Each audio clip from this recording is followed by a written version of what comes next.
Thiruvananthapuram railway സ്റ്റേഷനിലും Nedumbassery വിമാനത്താവളത്തിലും bomb വെച്ചിട്ടുണ്ടെന്ന ഭീഷണി സന്ദേശം പോലീസിന്റെ ഫേസ്ബുക്ക് മെസ്സഞ്ചറിലാണ് സന്ദേശം വന്നത്. തിരുവനന്തപുരത്ത് ബോംബ് സ്ക്വാഡ് പരിശോധന നടത്തി. അസ്വാഭാവികമായി ഒന്നും കണ്ടെത്താനായിട്ടില്ലെന്ന് റെയിൽവേ അധികൃതർ അറിയിച്ചു. സ്വാന്തന സാജു ചേരുന്നുണ്ട്.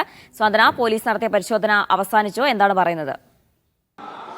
തിരുവനന്തപുരം റെയിൽവേ സ്റ്റേഷനിലും നെടുമ്പാശ്ശേരി വിമാനത്താവളത്തിലും ബോംബ് വച്ചിട്ടുണ്ട്. അടുത്ത 32 മണിക്കൂറിൽ ഈ ബോംബ് പൊട്ടിത്തെറിക്കും എന്നുള്ള ഒരു സന്ദേശം ഇന്നലെ രാത്രിയാണ് DCPയുടെ ഫേസ്ബുക്ക് മെസ്സഞ്ചറിലേക്ക് വരുന്നത്. ഇന്നലെ രാത്രി തന്നെ ഇത്തരത്തിലൊരു സന്ദേശം വന്നതിന് പിന്നാലെ തന്നെ തിരുവനന്തപുരം റെയിൽവേ സ്റ്റേഷനിലും അതുപോലെ തന്നെ നെടുമ്പാശ്ശേരി വിമാനത്താവളത്തിലുമൊക്കെ ഇതുമായി ബന്ധപ്പെട്ടുള്ള പരിശോധനകൾ നടന്നിരുന്നു. പക്ഷേ അപ്പോൾ അസ്വാഭാവികമായി ഒന്നും തന്നെ കണ്ടെത്തുവാൻ സാധിച്ചിട്ടില്ല. പക്ഷേ എവിടെ നിന്നാണ് ഇത്തരത്തിൽ ഒരു സന്ദേശം വന്നത് എന്നുള്ള അന്വേഷണത്തിലായിരുന്നു ഇന്നലെ മുതൽക്ക് തന്നെ പോലീസ് ഉണ്ടായിരുന്നത്. അതിന് പിന്നാലെ ഇന്ന് ഉച്ചവരെയും ഈ അന്വേഷണം തുടർന്നു.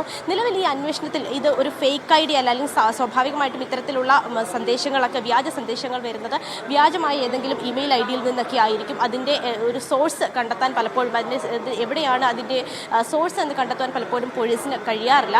ഇത്തവണ ഇതുമായി ബന്ധപ്പെട്ടുള്ള പരിശോധന നടക്കുന്നതിനിടെയാണ് ഇതൊരു വ്യാജമായി വന്ന സന്ദേശമാണ് എന്ന് ഇന്നലെ തന്നെ തോന്നിയിരുന്നു എങ്കിൽ പോലും ഇത് ഒരു വ്യാജ അക്കൗണ്ടിൽ നിന്നല്ല വന്നത് എന്നൊരു സംശയം പോലീസിന് ഉണ്ടായത്. അതിന് പിന്നാലെയാണ് വീണ്ടും ഈ റെയിൽവേ സ്റ്റേഷനിലും വീണ്ടും ഒരു തെരച്ചിൽ ഇപ്പോൾ നടന്നിരിക്കുന്നത്. ഡോഗ് സ്ക്വാഡും അതുപോലെ തന്നെ പോലീസും ബോംബ് സ്ക്വാഡും RPFും ഒക്കെ സംയുക്തമായാണ് തിരുവനന്തപുരം റെയിൽവേ സ്റ്റേഷനിൽ തെരച്ചിൽ നടത്തിയത്. വൈകുന്നേരം മുതൽക്ക് തന്നെ തെരച്ചിൽ നടത്തുന്നുണ്ട്. റെയിൽവേ സ്റ്റേഷനകത്തും അതുപോലെ തന്നെ റെയിൽവേ സ്റ്റേഷന് പുറത്തും ട്രെയിനകത്തും ഒക്കെ തന്നെയും തെരച്ചിൽ നടത്തിയിരിക്കുകയാണ്. ഏതാണ്ട് 4 മണിക്കൂറോളം ഈ സംയുക്തമായി ഈ ഒരു തെരച്ചിൽ തുടർന്നു. നിലവിൽ ഇപ്പോൾ അസ്വാഭാവികമായി ഒന്നും തന്നെ കണ്ടെത്തുവാൻ കഴിഞ്ഞിട്ടില്ല എന്നാണ് ഇവിടെ അധികൃതരും വ്യക്തമാക്കുന്നത്. ഇത്തരത്തിലൊരു സംശയം, അതൊരു ഫേക്ക് ഐഡി അല്ല എന്നൊരു സംശയം ഉള്ളത് കൊണ്ടാണ് വീണ്ടും ഒരു തെരച്ചിൽ നടത്തുവാൻ വേണ്ടി തയ്യാറായിരിക്കുന്നത്. നിലവിൽ പ്രോട്ടോകോൾ പ്രകാരമുള്ള തെരച്ചിൽ പൂർത്തിയായിരിക്കുകയാണ്. സ്വാഭാവികമായി ഒന്നും കണ്ടെത്തുവാൻ കഴിഞ്ഞിട്ടില്ല എന്നും അധികൃതർ വ്യക്തമാക്കിയിട്ടുണ്ട്. എന്നിരുന്നാലും ഈ വരുന്ന പാസഞ്ചേഴ്സിന്റെ ബാഗുകളടക്കം പരിശോധിച്ചുകൊണ്ടുള്ള ഒരു പരിശോധന ഇപ്പോഴും ഇവിടെ തുടരുന്നുണ്ട്, ഈ സുരക്ഷയുടെ മുൻനിർത്തി. അത് മാത്രമല്ല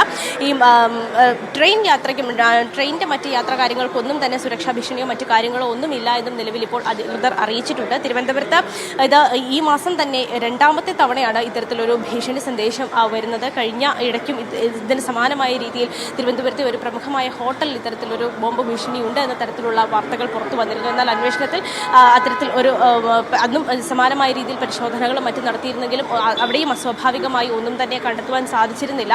അപ്പോൾ അതിന് പിന്നാലെയാണ് വീണ്ടും ഇപ്പോൾ തിരുവനന്തപുരം റെയിൽവേ സ്റ്റേഷനിലും അതുപോലെ തന്നെ നെടുമ്പാശ്ശേരി വിമാനത്താവളത്തിലും ബോംബ് വെച്ചിട്ടുണ്ട് എന്നുള്ളൊരു ഭീഷണി സന്ദേശം പുറത്തു വന്ന. നിലവിൽ ഇപ്പോൾ ഇതുമായി ബന്ധപ്പെട്ട് ആശങ്കപ്പെടേണ്ട സാഹചര്യമില്ല എന്ന് തന്നെയാണ് അധികൃതർ അറിയിക്കുന്നത്.